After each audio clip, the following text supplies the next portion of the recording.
Toronto showed significant unfairness in controversial encampment clearings, report finds. The city chose speed over people in clearing 3 large encampments in 2021. Now, somebody who has had up close and personal experience with one of these homeless encampments is my friend David Menzies, and he joins me now to discuss the city's report and the hypocrisy in all of this, because David Menzies, I think you have a human right to wander around the streets of your own city without being attacked by a dog.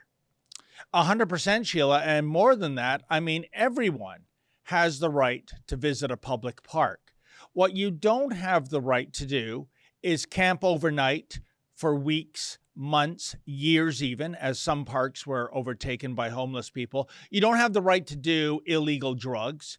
You don't have the right to create fires. You don't have the right to own dangerous animals.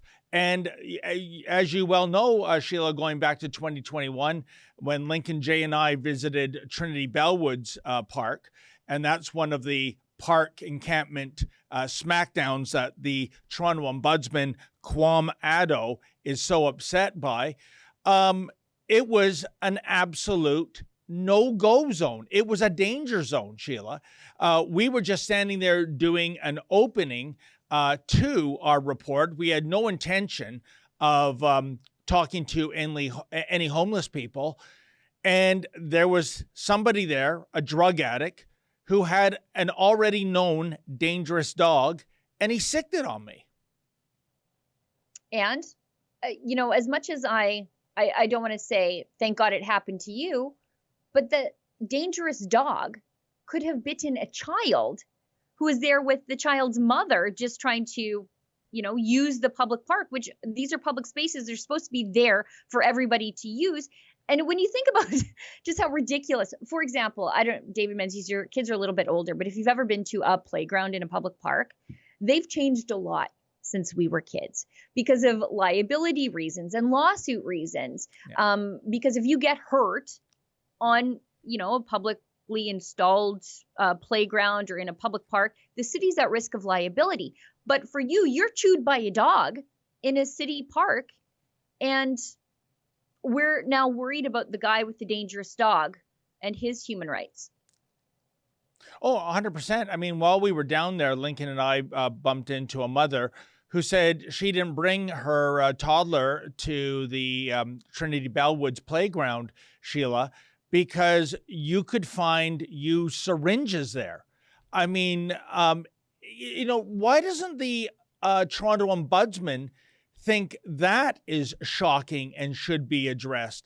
And I should point out to our viewers, the ultimate hypocrisy, Sheila, is that while the city was turning a blind eye to this growing homeless encampment with some dangerous and violent people and dangerous animals, I might add, meanwhile, the law-abiding taxpayers of Toronto that wanted to go to Trinity Bellwoods, well, you had to stay in a social distancing circle. Yeah, because this was at the height of COVID, and evidently being outside the circle or having in your circle more than 5 people at a time. Oh no, John Tory and Cruella de Villa, the public health officer, they weren't going to put up with that. And these circles were patrolled by bylaw and even police. And it was incredible, Sheila. If you violated the social distancing circle rule, you were fined $880. Meanwhile, at the south end of the park and other areas of the park were these filthy homeless encampments. And I think, Sheila, the homeless people were kind of emboldened because earlier that year, if you recall, a phony baloney group called Afro-Indigenous Rising, they took over Nathan Phillips Square. They broke, I think it was 11 or 12 sections of the Trespass Act, i.e. you can't stay overnight. And these were unhinged, violent people too, as we discovered when we went down to practice journalism. But ex-mayor John Tory, oh, no. The homeless, violent people, When I don't think all of them were homeless. I know the ringleaders were staying at the Sheraton Hotel at over $300 a night. They weren't the problem. This was all about social justice. We, the media, walking into this encampment, which is literally the town square, we were the problem for inciting them. I didn't see the Toronto ombudsman say anything about that in terms of fairness, Sheila. Well, and that's one of the things that I think is one. Well, there's a lot of ridiculous things in this report, but there was an investigation launched in 2021 following the encampment clearings, at least according to the CBC, which saw police in riot gear clear the sites of residents and their supporters and resulted in dozens of people facing charges. Okay, we know that they had assaults coming out of these encampments. We know that they had violent dogs in these encampments. God knows what else. You've got open drug use happening in these encampments. You and I are both critics of excessive police force, but I don't think excessive police force was used here. And they tried to move these people along for a very long time. CBC goes on to write, the investigation focused on how the city planned the encampment clearings, engaged with stakeholders, and communicated with the public. It found a number of problems, including that the city treated the clearings as a top priority. I would think they were both, at least according to the city, and how they were treating other things, a public health crisis, right? If you had a bunch of people gathered in a space, that's a public health crisis. And we knew that there were violence coming from it, and they chose expediency and enforcement, despite there being no evidence to suggest the encampments were an emergency requiring an urgent response. Well, tell that to somebody trying to have a birthday party in the same park if they didn't stay in their social distancing circles.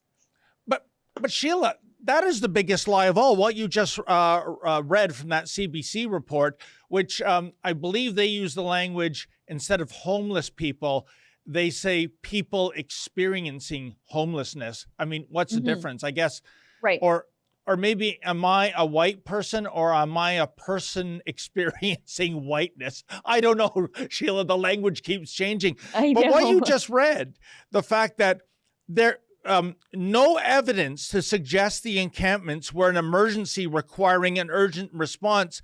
I'm sorry, Mr. Addo. How would you like it to be that mother that we came in contact with, bringing a toddler to a playground with syringes and even used condoms scattered everywhere? How would you like to go to a park and you're not so much worried about stepping in dog doo, but actual human poo? How would you like an unhinged drug user with a vicious dog attacking you?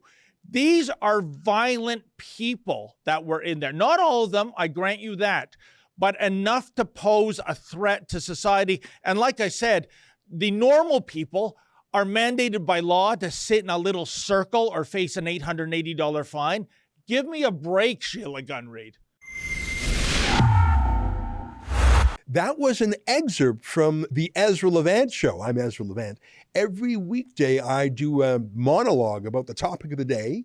Then I interview a fascinating guest either in studio or via Skype. And then I read your mail, whether it's fan mail or hate mail, which is sometimes even more interesting. This is on our premium service, though, called Rebel News Plus. Go to rebelnewsplus.com. It's $8 a month or less if you buy a whole year in advance. You get my show every weeknight, plus Sheila Gunn Reid's show every week. It's called The Gun Show. It's pretty amazing. You know, we rely on you because we do not take a dime from the government. In Canada, that makes us almost unique. So please help us out and help yourself to some great journalism at rebelnewsplus.com.